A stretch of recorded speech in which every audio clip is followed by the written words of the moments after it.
Velkommen til Webpins videotutorial, hvor vi i denne lektion vil kigge på, hvordan man arbejder med Casting Style Sheet i Dreamweaver CS4.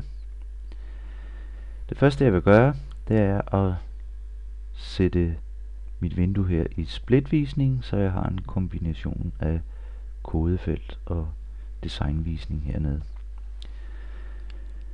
Men ellers foregår det herovre på vores CSS Style palette, og hvis den ikke er fremme på din skærm, så kan du taste enten Shift F11 eller gå op i Windows og markere den der hedder CSS Style.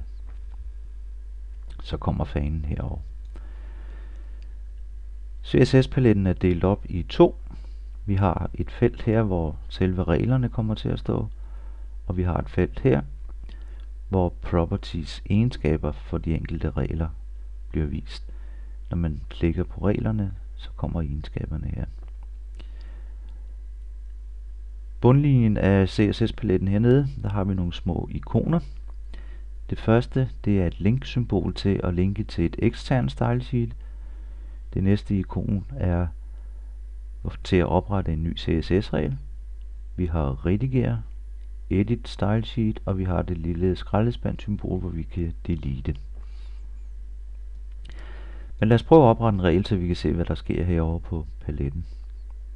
Jeg klikker på New CSS Rule, og der kommer et vindue her, hvor vi skal have valgt nogle forskellige ting.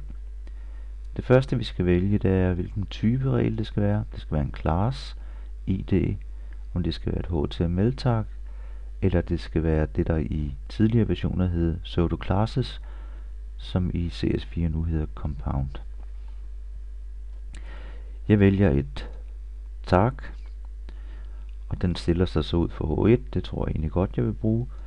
Men vi kan se, at når vi klikker på pilen, der får vi alle HTML-taggene, vi kan vælge imellem. Men jeg vælger H1. Så skal jeg vælge, om det skal være internt, this document only, eller eksternt, new style sheet.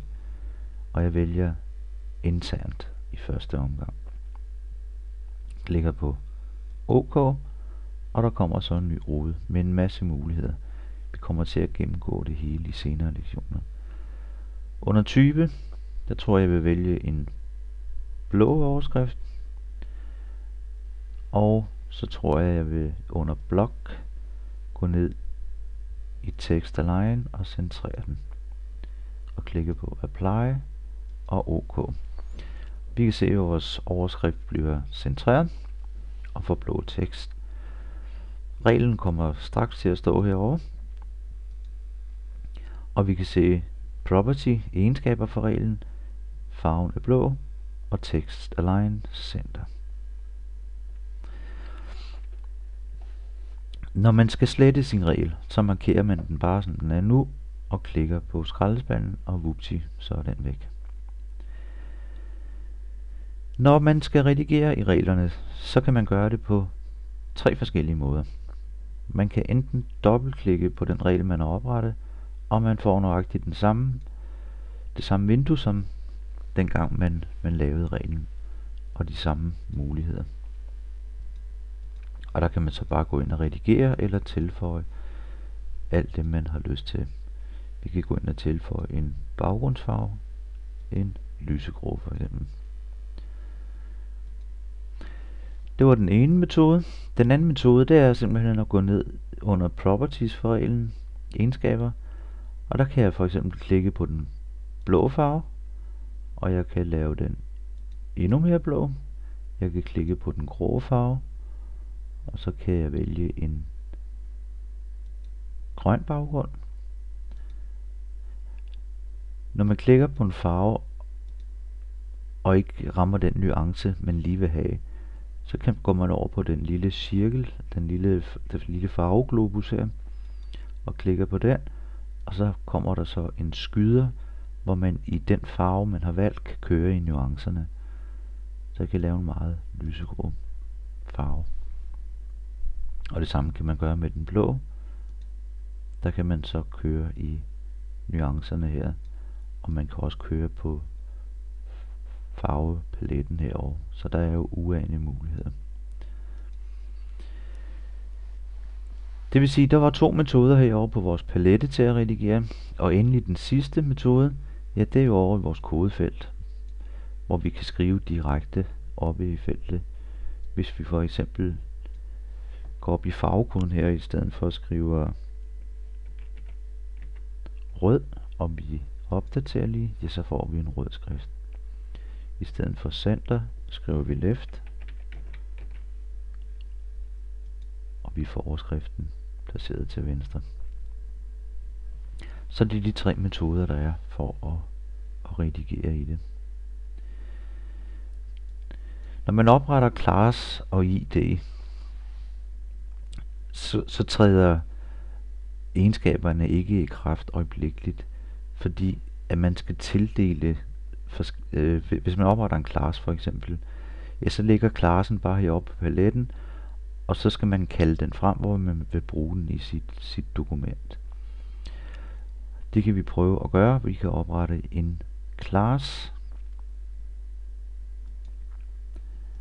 og den kalder jeg så listemenu, fordi så vil jeg bruge den på en af vores lister her. Jeg vælger this document only, klikker på OK, og så går jeg ind i den, der hedder list. Så står der list type. Der kan jeg for eksempel vælge alfabetisk, store bogstaver, og klikke. Vi kan også lige vælge en anden farve til teksten. Vælger en blå og klikker på OK. Og vi kan se, at der sker ikke noget, og det er fordi jeg ikke brugt tagget for listemenu, men jeg oprettede en class i stedet for. Så den ligger herovre og venter på, at jeg skal bruge den et eller andet sted. Og den måde man så tildeler et element på sin side her, det kunne have været en tabel eller et billede eller noget andet, jeg skulle formatere.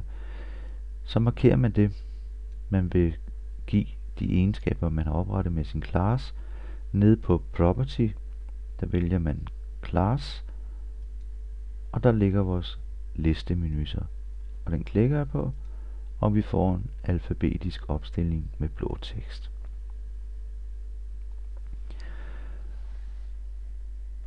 Det er måden man gør det på, og de muligheder der er for redigering, når vi snakker om Dreamweaver, men vi kommer i dybden med det hele, og vi kommer grundigere til værks med det. Det her er egentlig bare en introduktion til, hvor arbejder vi lige henne, når vi snakker style sheet, hvor har vi mulighed for at redigere, og så videre. Så vi siger foreløbig tak for nu, og vi ses i næste lektion.